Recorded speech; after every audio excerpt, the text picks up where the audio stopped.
नमस्कार दोस्तों, बातें कानून के चैनल में आप लोगों का हार्दिक स्वागत है। जैसा कि आप सबको पता है, बातें कानून के में हम कानून के रिलेटेड जो टॉपिक्स है वो डे टू डे लाइफ से जुड़े आपके सामने सिंपल और सहज तरीके से रखने की कोशिश करते हैं। अगर हमारा ये प्रयास आपको पसंद आए तो please like, subscribe and share. ये बिल्कुल निःशुल्क है। और हाँ, अगर आपको कोई सुझाव देना है तो प्लीज़ हमें नीचे कमेंट बॉक्स में लिख सकते हैं। तो चलिए शुरू करते हैं।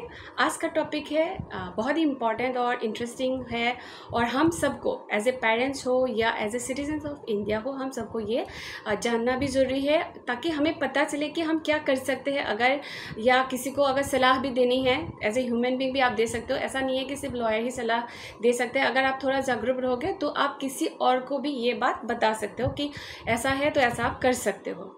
कानून से रिलेटेड टॉपिक है, लेकिन समाज का ही आईना है। ये हमारी जो समाज है उसमें जो कुछ बीमारियां हैं, कुछ बीमारियां हैं, आप सबको पता है।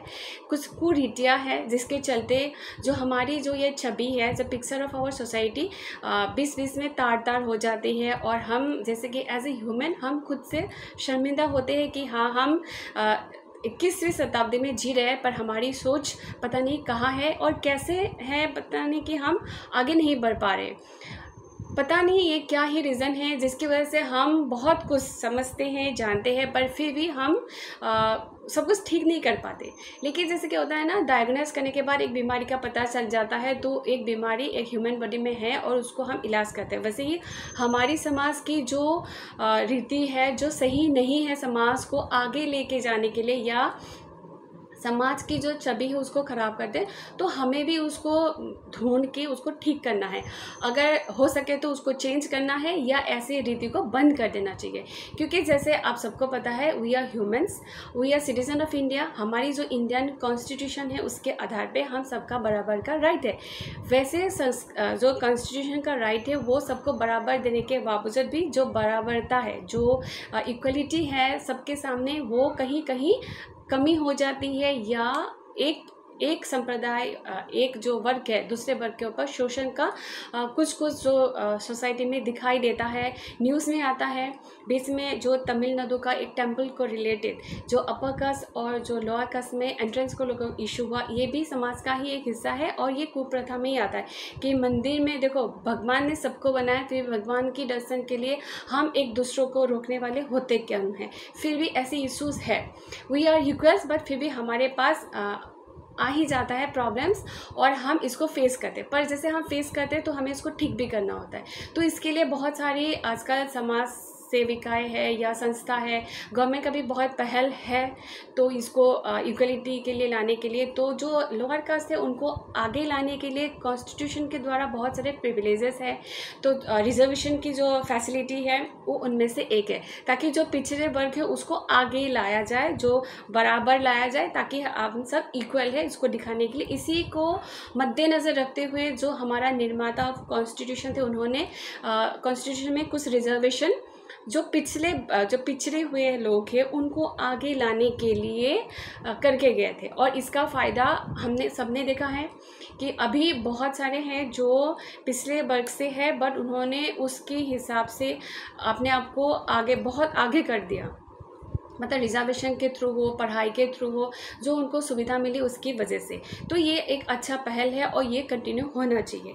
लेकिन कभी कभी क्या होता है कि हमारा जो पिछले वर्ग है, जो पिछड़ा हुआ समाज है, उनकी कुछ ऐसे भी लोग हैं जिसके सरनेम की वजह से उनको बहुत ज़्यादा समाज में ह्यूमिलिएशन और टॉर्चर या लोगों के सामने नीचा दिखाया जाता है। तो ऐसा ही एक मामला हाल ही में हमारे हाई कोर्ट के सामने आया, दिल्ली हाई कोर्ट में।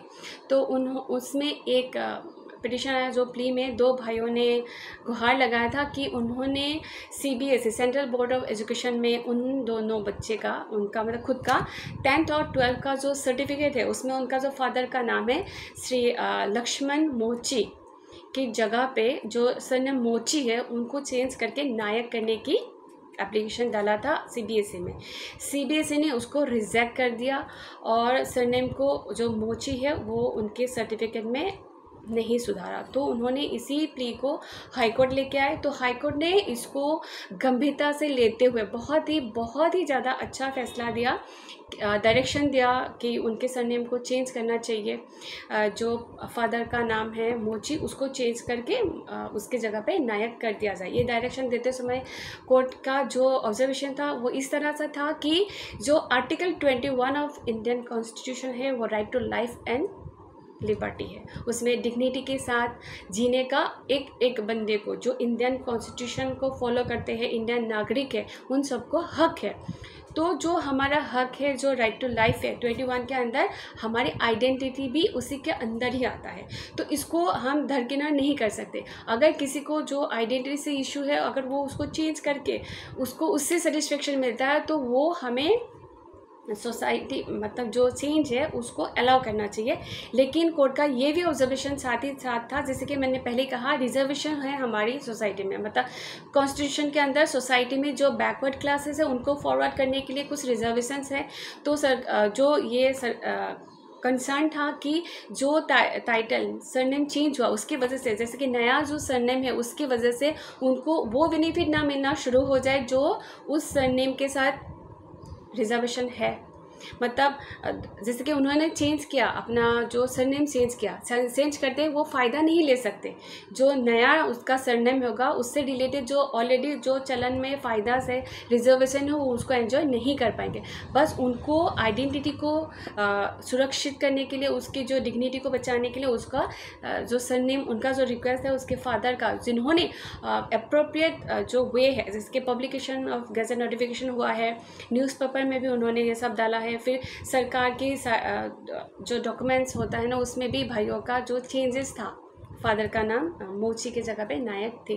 तो इसी को मद्देनज़र रखते हुए तो कोर्ट ने डायरेक्शन दिया कि जो उनका रिक्वेस्ट है उसको मान लिया जाए। और साथ ही साथ उनका ये नहीं है, जैसे CBSE ने भी ये दर्ज बताया था कि अगर बंदे ऐसे ही चेंज करते रहेंगे तो ये मिसयूज़ हो सकता है। तो जो कोर्ट है उसने एश्योरेंस रखने के लिए ये भी कहा है कि ये मिसयूज़ ना हो, बस चेंज ऑफ जो फादर्स का जो टाइटल चेंज है वो चेंज किया जाए उनकी 10th और 12th के सर्टिफिकेट में। इसका ये कतई मतलब नहीं है कि वो उस नए जो टाइटल है उसका जो रिजर्वेशन, उसका जो फ़ायदा है उसको भी एंजॉय करेंगे। मतलब किसी को किसी चीज़ से इशू है और उसको वो प्रॉब्लम फेस कर रहा है, आपके सामने रिक्वेस्ट आ रहा है तो उसको आप चेंज करो, बस यही डायरेक्शन था। और ये बहुत ही अहम था उनके लिए, जो अगर मन में किसी के मन में है कि मुझे भी अपना चेंज कर लेना चाहिए, मुझे ये प्रॉब्लम है, लेकिन हाँ, फ़ायदा उठाने के लिए आप ये नहीं चेंज कर सकते। बस आपकी जो आइडेंटिटी प्रॉब्लम है, आपकी डिग्निटी में जो दिक्कत है उसको चेंज करके, उसको रक्षा करने के लिए ही आप ये बदल सकते हैं प्रॉपर तरीके से। ये है इन दो भाइयों ने किया है। तो ये ही था आज का जानकारी। होप आपको अच्छा लगा। प्लीज़ अगर अच्छा लगा तो subscribe my channel. Thank you so much.